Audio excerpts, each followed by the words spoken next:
दोस्तों नमस्कार। एक फाइल सीबीआई की, एक फाइल ईडी की, और इन दोनों फाइलों में बिहार के 22 ऐसे नेताओं के नाम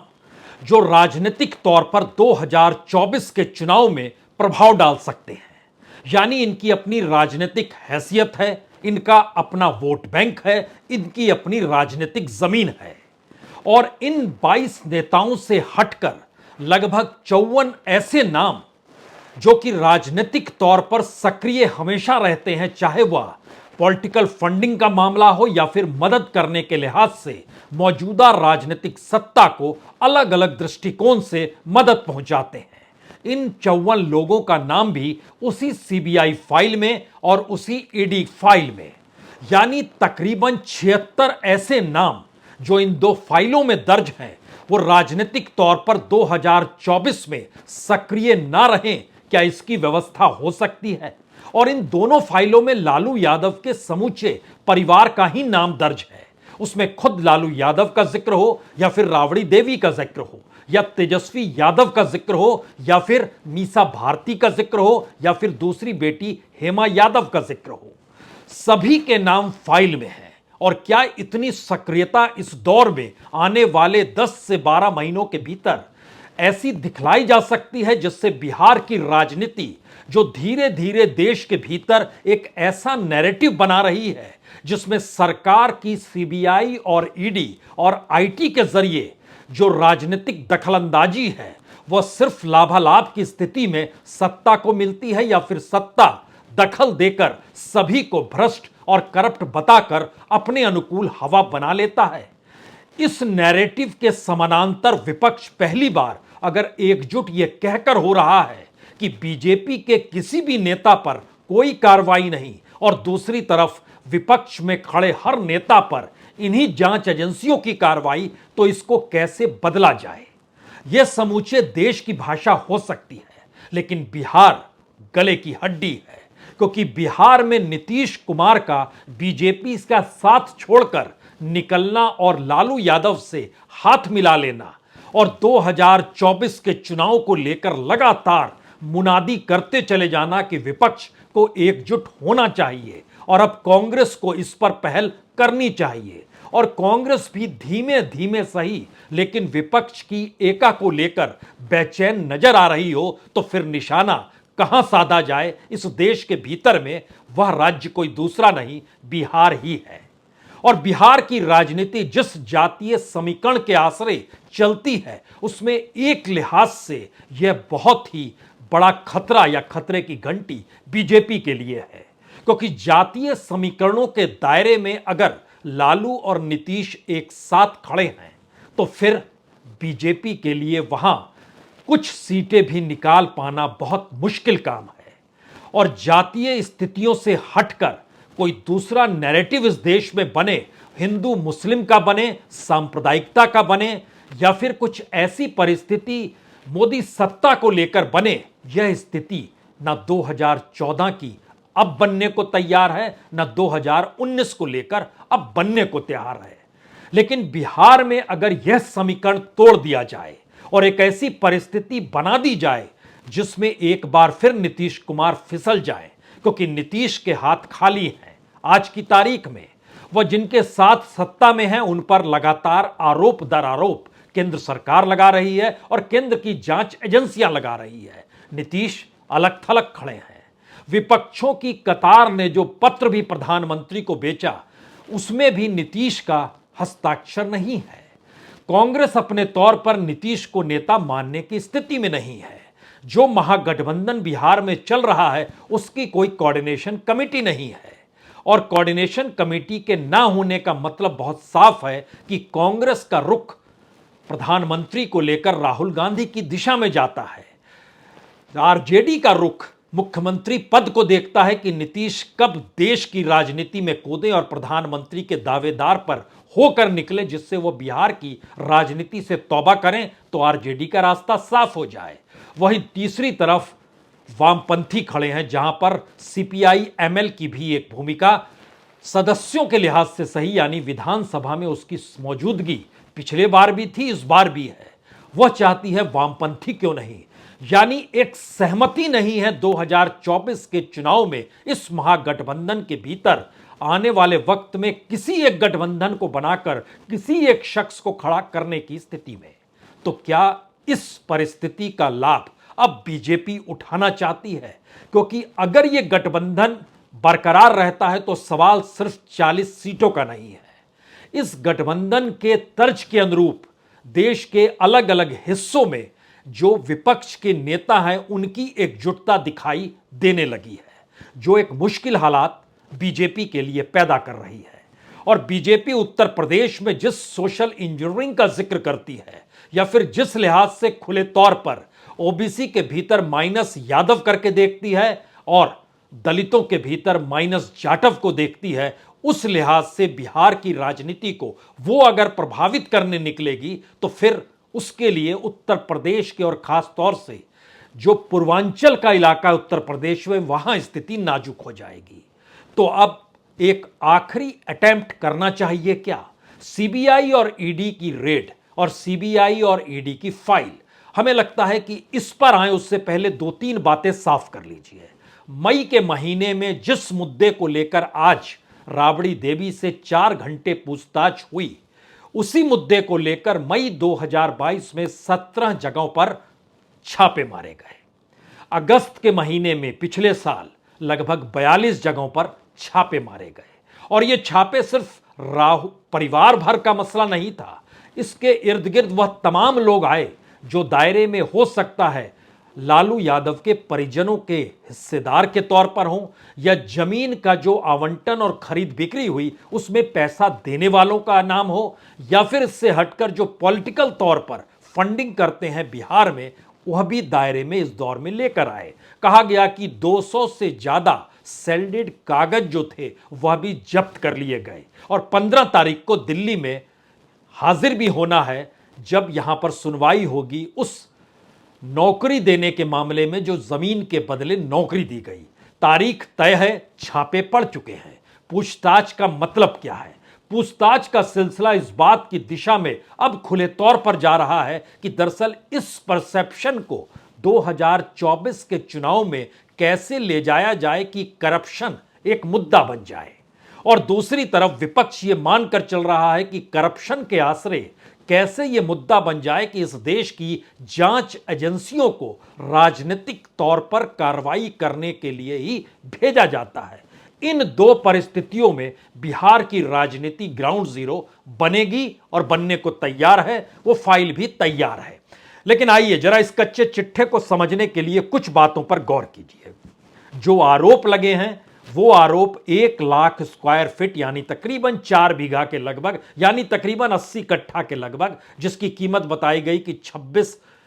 जो लगभग लाख रुपए में खरीद फरोख्त हुई है, उसकी कीमत लगभग 4 करोड़ 39 लाख थी। और वो जमीन जो बांटी गई दी गई वह चूंकि लालू यादव के 2004 से 2009 के बीच की परिस्थितियों के आईने में है। इस आईने का मतलब यह है कि दरअसल वह पुराना जरूर है, लेकिन उस दौर से हम जांच करते चले आ रहे हैं और उस आईने को हम बार बार देखेंगे क्योंकि वह छवि मिट नहीं सकती है। अगर आप एक क्षण के लिए 2004 और 2009 तो छोड़िए, 2004 से 2014 और 2014 से 2023 के बीच में अगर आप आकर खड़े हो जाते हैं तो आपके जहन में कुछ सवाल होने चाहिए कि यह सीबीआई और ईडी का मामला क्या है। हमारी टीम ने इस पूरी चीजों को परखा और बताया और जानकारी दी कि दरअसल पहली बार ऐसा है कि बीते 10 बरस यानी मोदी सत्ता से पहले के 10 बरस और यहां जो 9 बरस होने को आ रहे हैं, वह ईडी ने उस दौर और इस दौर में लगभग 27 से 30 गुना ज्यादा छापे मारे। ईडी ने लगभग 19 गुना ज्यादा छापे मारे और उसकी संख्या जो 1 2 3 संख्या निकल कर आती है। एक तो पार्लियामेंट में दी गई, पार्लियामेंट में जानकारी दी गई कि देखिए 2014 से 2014 के बीच, 2004 से 2014 के बीच में 112 रेड की गई और इस दौर में जो रेड की संख्या थी वह बहुत ज्यादा बढ़ते बढ़ते 3000 पार कर गई, 3010 रेड हो गई। उस समय जो केस चल रहे थे उनकी संख्या 8586 थी। इस दौर में जो केस चल रहे हैं उसमें 22322 केस हैं। इतनी बड़ी तादाद में यह परिस्थिति लगातार इस देश के भीतर में जांच एजेंसियों से डेवलप हो रही है। लेकिन मसला राजनीतिक है। मसला राजनीतिक इसलिए है क्योंकि जो पुरानी फाइलें थी उसमें जिन लोगों का नाम था, उसमें बीजेपी के वो कौन से लोग थे या एनडीए के वो कौन से लोग थे, यह भी एक अपने आप में सवाल है। और वो फाइल मौजूदा वक्त में बंद क्यों हो गई, जो कि और पुरानी फाइल थी, 2004 से पहले की फाइल जो चली आ रही थी वह भी 2024 तक निपटाई नहीं गई, 2014 तक। और 2014 के बाद की परिस्थितियों ने फिर पुरानी फाइलों को खोलना शुरू कर दिया। अब यहां पर 3 सवाल सबसे बड़े हैं। पहला सवाल, इस जोड़ी को तोड़ना मोदी सत्ता की बहुत बड़ी जरूरत है। पहला स्थिति इसलिए महत्वपूर्ण है कि यह जोड़ी सीधे तौर पर राजनीतिक तौर पर लोकसभा में बड़ा इफेक्ट डालती है, विधानसभा के भीतर बहुत इफेक्ट डालती है। अगर आप इस जोड़ी को एक एस्पेक्ट में समझिए, जब यह जोड़ी मिलकर विधानसभा चुनाव 2016 में लड़ती है तब यह लगभग 151 सीट जीत जाती है। और जब जोड़ी टूट जाती है और जोड़ी अलग अलग चुनाव लड़ती है और जोड़ी एक लिहाज से अलग आकर खड़ी हो जाती है और जनता दल यूनाइटेड और बीजेपी एक साथ मिलते हैं, तो उस दौर को समझिए तो बीजेपी 74 सीट जीत गई थी पिछली बार और 43 सीट जीती थी जेडीयू ने यानी नीतीश कुमार ने, लेकिन आरजेडी भी 75 तक पहुंच गई। यानी एक बराबरी सिचुएशन में लाकर सिंगल पार्टी में, और यहीं पर चेक एंड बैलेंस नीतीश करने के लिए जिस पक्ष में जाते हैं उसका पलड़ा भारी हो जाता है, जिसका लाभ उन्हें मिल रहा है। लेकिन जो पर्चा तैयार हो रहा है उस पर्चे के 3 मकसद दूसरे पॉइंट पर आते हैं। नीतीश कुमार को आरजेडी के साथ जाने से क्या मिला? अब बीजेपी अपने तरीके से, हालांकि नीतीश कुमार को लेकर अमित शाह ये पाठ कह के आ चुके हैं बिहार में किशनगंज में भाषण देते वक्त कि अब उन्हें वापस नहीं लिया जाएगा, लेकिन ये जोड़ी गले की फांस इसलिए है क्योंकि लोकसभा चुनाव में एक एक सीट अगर मायने रखती है तो ये सभी को पता है कि बीजेपी, नीतीश कुमार यानी जेडीयू और एलजेपी, इन तीनों ने पिछली बार कमाल किया था, लेकिन अब रामविलास पासवान नहीं है। रामविलास पासवान की लोक जनशक्ति पार्टी 2 हिस्सों में बढ़ चुकी है। जेडीयू अपने तौर पर कमजोर हो चुकी है और वो निर्भर है पूरी तरीके से आरजेडी पर। आरजेडी का पलड़ा भारी है, लेकिन आरजेडी अपने बूते कुछ कर नहीं सकती है। और दूसरी तरफ कांग्रेस दरवाजा खोल नहीं रही है जेडीयू के लिए या नीतीश कुमार को लेकर। और एक समीकरण ऐसे बनते चले जा रहे हैं जहां नीतीश कुमार की भूमिका बिहार में एक नेता के तौर पर और चेक एंड बैलेंस करने के तौर पर ही सिमट के रह जाए, तो ऐसे में वह फाइल जिसमें तकरीबन 76 बिहार के लोगों के नाम है, जिसमें 22 नेता हैं और 54 बाकी पेशे दूसरे धंधों से जुड़े हुए लोग हैं, जिनका अपना बिजनेस है, जो एक लिहाज से कहीं पर वकील भी हैं, जो कुछ दूसरे राज्यों में बिजनेस करते हैं, उनको दायरे में भी लाने का प्रयास इसलिए होने की जरूरत है क्योंकि करप्शन क्या बिहार में इशू बनकर उन 40 सीटों पर असर डाल सकता है जो लोकसभा चुनाव के दायरे में होंगे, या ये 40 सीटें इस दौर में केंद्र की जांच एजेंसियों के जरिए राजनीतिक तौर पर विपक्ष को खत्म करने की स्थितियों के नैरेटिव के तौर पर डेवलप हो जाएंगे। असल लड़ाई इसी की अब शुरू हो चली है और इसी के दायरे में छापा हो, पूछताछ हो, यह प्रक्रिया आपको बड़े पैमाने पर अब आने वाले दिनों में नजर आएगी। क्योंकि बीजेपी का मानना है या प्रधानमंत्री मोदी जिस लिहाज से चल रहे हैं, अगर वो पार्लियामेंट के भीतर कहते हैं कि छाती ठोक कर कहते हैं कि देखिए ईडी ने आप सभी को करीब ला दिया, तो मैसेज वहीं से निकल जाता है कि ईडी की कार्रवाई रुकेगी नहीं। और ईडी के दायरे में कितने नेताओं के नाम है इसका जिक्र हम कर चुके हैं। तकरीबन 122 सक्रिय नेताओं के नाम है जो विपक्ष के नेताओं में सक्रिय तमाम राज्यों में राजनीति कर रहे हैं और 2024 में एकजुट होना चाहते हैं, जिसमें से 8 लोगों ने एक पत्र लिखकर प्रधानमंत्री को भी कह दिया कि लोकतंत्र तो खत्म, तानाशाही की शुरुआत है, जिसे हम आप देख रहे हैं। तीसरी स्थिति जो सबसे ज्यादा महत्वपूर्ण इस मायने में है कि जो करप्शन की परिस्थितियां हैं, अब बीजेपी यह चाहती है कि दरअसल उन तमाम मुद्दों को उठाया जाए जिन मुद्दों के आश्रय यह साफ हो कि भारत के भीतर करप्शन हर नेता के साथ कैसे जुड़ा हुआ है। और तो और उस फाइल को और लोकसभा इलेक्शन तक आने की परिस्थिति में करप्शन ही मुद्दा बन जाए, इसको लेकर आरएसएस भी चिंतन मनन कर रहा है, क्योंकि हर की नजर में 2014 का चुनाव रेंग रहा है। 2014 के चुनाव को अगर याद कीजिएगा तो करप्शन एक बड़ा मुद्दा अन्ना हजारे के आंदोलन से निकला था, और उस वक्त ईमानदारी का पाठ कोई दूसरे शख्स नहीं बल्कि अरविंद केजरीवाल पढ़ाते थे। सत्ता में आए तो 6 महीने के भीतर तमाम करप्ट नेताओं को जेल में डाल देंगे, और उन्होंने एक लिस्ट बनाई थी, 15 नेताओं की लिस्ट। उस लिस्ट का जिक्र इसलिए है क्योंकि बीजेपी अपने तौर पर तैयारी कर रही है कि बताया जाए कि तमाम पॉलिटिकल पार्टीज में जो करप्शन है, उस करप्शन पर नकेल कसने के लिए ही सीबीआई और ईडी सक्रिय हो रही है। और विपक्ष कह रहा है कि सीबीआई और ईडी सक्रिय इसलिए हो रही है क्योंकि वो विपक्ष को ही खत्म कर सके और बीजेपी को इससे बचा ले। जो नाम हमको लगता है जरूरी इसलिए है क्योंकि बीजेपी ने अपनी फाइल भी जो तैयार की और ये बताने के लिए तैयार की है कि दरअसल अब हमको करप्शन को इशू बनाना है, और इशू बनाने के लिए सीबीआई और ईडी की सक्रियता को बढ़ाना है। 2014 में 15 लोगों के नाम केजरीवाल ने जारी किए थे, ये कहते हुए कि ये महाकरप्ट है, इनके खिलाफ कार्रवाई होनी चाहिए। और संयोग से उन 15 नामों में 2-4 नाम ऐसे भी हैं जिन 2-4 नामों के साथ उन्होंने मनीष सिसोदिया को लेकर जो पत्र प्रधानमंत्री को भेजा, उसमें उनके भी हस्ताक्षर हैं और अरविंद केजरीवाल के भी हस्ताक्षर हैं। एक सिस्टमेटिकली चीजों को अब केंद्र सरकार यूज करना चाहती है, बिहार को ग्राउंड जीरो बनाकर, जहां पर ईडी और सीबीआई सक्रिय होगी, और दूसरी तरफ पॉलिटिकल नैरेटिव करप्शन का इस देश में बनना चाहिए। क्योंकि 2014 में हमको लगता है नाम का जिक्र करना चाहिए आज, उसमें नामों की फहरिस्त में शरद पवार का नाम था, उन्होंने भी हस्ताक्षर किए, पहला नाम ये आता है। दूसरा नाम उसमें जो बड़ा महत्वपूर्ण था इस लिस्ट के भीतर में, उसमें कांग्रेस के, उसमें नितिन गडकरी का नाम भी था, उसमें सुशील कुमार शिंदे का नाम था, उसमें पवन बंसल का नाम था, उसमें चिदम्बरम का नाम था, उसमें सुरेश कलमाड़ी का नाम था, उसमें वीरप्पा मोइली का नाम था, उसमें सलमान खुर्शीद का नाम था, उसमें फारूक अब्दुल्ला का नाम था, फारूक अब्दुल्ला ने भी हस्ताक्षर किए। उसमें मायावती का नाम था, अनुराग ठाकुर का नाम था, कमलनाथ का नाम था, अलगिरी का नाम था, कनिमोई का नाम था, श्री प्रकाश जायसवाल का नाम था।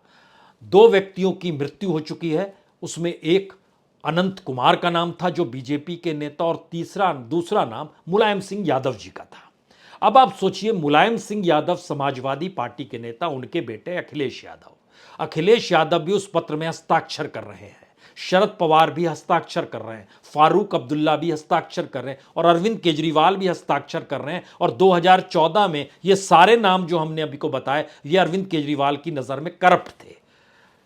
बीजेपी इस एस्पेक्ट को पकड़ना चाह रही है, या इस तार को अब पकड़ना चाह रही है कि दरअसल अब जो नैरेटिव इलेक्शन के दौर में बनाया जाए वह कम से कम करप्शन के इर्द गिर्द इसलिए घूमे क्योंकि 2014 के वक्त में जो कांग्रेस के साथ स्कैम जुड़े हुए थे, वह स्कैम ही भारत की राजनीति में एक परिवर्तन की दिशा में इसलिए लिया है क्योंकि ईमानदारी को लेकर एक अन्ना का आंदोलन यह देश देख रहा था, जिसका लाभ झटके में बीजेपी को मिल गया। 2014 और 2019 इन 2 इलेक्शन के बाद की परिस्थिति में बीजेपी के पास दरअसल अब बताने को कुछ नहीं है। बताने को कुछ नहीं का मतलब होता है नौकरी आप दे नहीं पाए, महंगाई पर नकेल आप कस नहीं पाए, लोगों की घरेलू हालत प्रोविडेंट फंड का पैसा निकालने तक की स्थिति में आकर टिक गई। इस देश का हेल्थ सेक्टर कैसे चरमराया, इसे सबने देख लिया। इस देश में एग्रीकल्चर को लेकर जो प्रयोग रिफॉर्म के नाम पर किए गए, वो किसानों के कितने खिलाफ थे, इसे भी देश ने देख लिया। इस देश का मैन्युफैक्चरिंग सेक्टर नेगेटिव में चला गया, यानी सरकार बताए तो क्या बताए, यह एक सवाल था। तो ईडी और सीबीआई और आईटी की सक्रियता में हमको लगता है आईटी के तहत जो बिहार के चंद लोगों के नाम जो नोटिस भेजे गए हैं, वो कितनी बड़ी तादाद में है, उसके नामों का जिक्र भी होना चाहिए। सीबीआई और ईडी हमने आपको बताया 76 नाम, आईटी के दायरे में तकरीबन 200 के लोग नाम है जिनको नोटिस है वहां पर, उनसे आईटी कभी भी पूछताछ किसी भी रूप में कर सकती है समूचे बिहार के बीरत में। तो राजनीतिक तौर पर कैसे कमजोर और अपंग एक झटके में बिहार की राजनीति में इस जोड़ी को बनाया जाए और नीतीश कुमार इस करप्शन के इशू को अगर 2024 के दायरे में खड़े हो तो उनको भी नुकसान हो अगर वह लालू यादव के साथ खड़े हो, इस परसेप्शन को भी डेवलप करना है। लेकिन दूसरी तरफ विपक्ष इस मैसेज के साथ खड़ा है कि दरअसल सब कुछ विपक्ष को लेकर और सारा कानून विपक्ष के लिए और बीजेपी के साथ खड़े लोगों के लिए कुछ भी नहीं, तो राजनीतिक तौर पर सत्ता कैसे एजेंसियों का दुरुपयोग करती है यह मैसेज देने के लिए वो लगातार तैयार बैठा है। इसीलिए आखिर के 3-4-5 सवाल शायद भारत की राजनीति में आने वाले वक्त में बड़े महत्वपूर्ण होने वाले हैं। पहला सवाल, कौन सा नैरेटिव चुनाव में 2024 में बनेगा, करप्शन या ईडी और सीबीआई का दुरुपयोग? यह पहला सवाल है। दूसरा सवाल, जिस दायरे में लोग सीबीआई, ईडी और आईटी के दायरे में आ रहे हैं, अगर उन सभी पर कार्रवाई इस देश के भीतर में होने लगे तो आज की तारीख में 2024 तक समूचा विपक्ष जो एक साथ आपको नजर आ रहा है, जिसमें कांग्रेस को भी समेट लीजिए और तमाम पॉलिटिकल पार्टीज को समेट लीजिए, तो कुल संख्या वो लगभग 9,000 से ज्यादा की है। तो क्या 9,000 लोगों को दायरे में लिया जाएगा 2024 से पहले, अगर समूचे विपक्ष पर निशाना साधना है? और बिहार को लीजिएगा तो तकरीबन 300 लोग इस लिहाज से बन रहे हैं। तीसरा सवाल, जो इस देश की डेमोक्रेसी का सवाल उठ रहा है, उसके काउंटर में जो तानाशाही का सवाल है, वो तानाशाही और एग्रेसिव वे में अब आने वाले वक्त में उभर कर आने वाली है, क्योंकि अगर वो राजनीतिक तौर पर सफल अपने नैरेटिव को बनाने को लेकर नहीं हो पाई तो इस तानाशाही का असल चेहरा क्या आने वाले वक्त में 1 बरस के भीतर नजर आएगा, जिसका जिक्र विपक्ष लगातार कर रहा है। चौथा सवाल, जो बात राहुल गांधी बाहर जाके कह रहे हैं और जो अब दबी जुबान में यहां पर कहा जा रहा है, उसमें ना पार्लियामेंट मैटर कर रहा है, ना न्यायपालिका को लेकर भी कई सवाल उठने लगे हैं। और उन सब के बीच मौजूदा वक्त में चीफ जस्टिस जब चंद्रचूड़ आए हैं, उसके बाद से जो परिस्थिति है, तो क्या एक टकराव न्यायपालिका और कार्यपालिका के बीच नजर आने वाला है? क्योंकि कानून मंत्री खुले तौर पर न्यायपालिका को लेकर अब फिर से सवाल उठाने लगे हैं। और पांचवा सवाल, 2024 का चुनाव इन तमाम परिस्थितियों से गुजरते हुए क्या भारत के उस लोकतंत्र को लेकर जो सवाल विपक्ष लगातार उठाता है और अब सत्ता भी तंज कसती है, वो शब्द बड़ा छोटा सा है लेकिन बड़ा प्रभावी शब्द है, वो है ईवीएम का। खुद प्रधानमंत्री कहते हैं नॉर्थ ईस्ट जीतने के बाद किसी ने ईवीएम का सवाल क्यों नहीं उठाया, और हर हार के बाद ईवीएम का सवाल विपक्ष उठाने से चूकता नहीं है। तो क्या यह एक नई परिस्थिति में भारत की डेमोक्रेसी टेक्नोलॉजी के आश्रय जा रही है, जहां पर लोगों का मन और वोट बिल्कुल अलग सोच रखेगा? इन सभी सवालों के साथ आखिरी और सबसे बड़ा सवाल तो यही है, अगर सारी कार्रवाई 2024 के चुनाव को लेकर शुरू हो चली है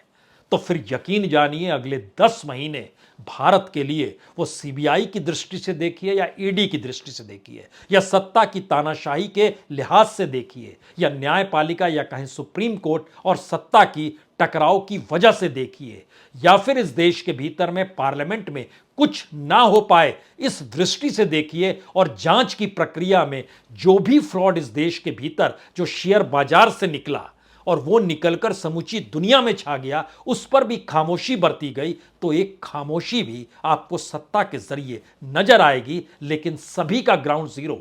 बिहार होगा, क्योंकि वह नब्ज और वो कड़ी उस राजनीति को लगातार उभार रही है जिसका खौफ और जिसका डर बीजेपी में समाया हुआ है। बहुत बहुत शुक्रिया, बहुत बहुत शुक्रिया।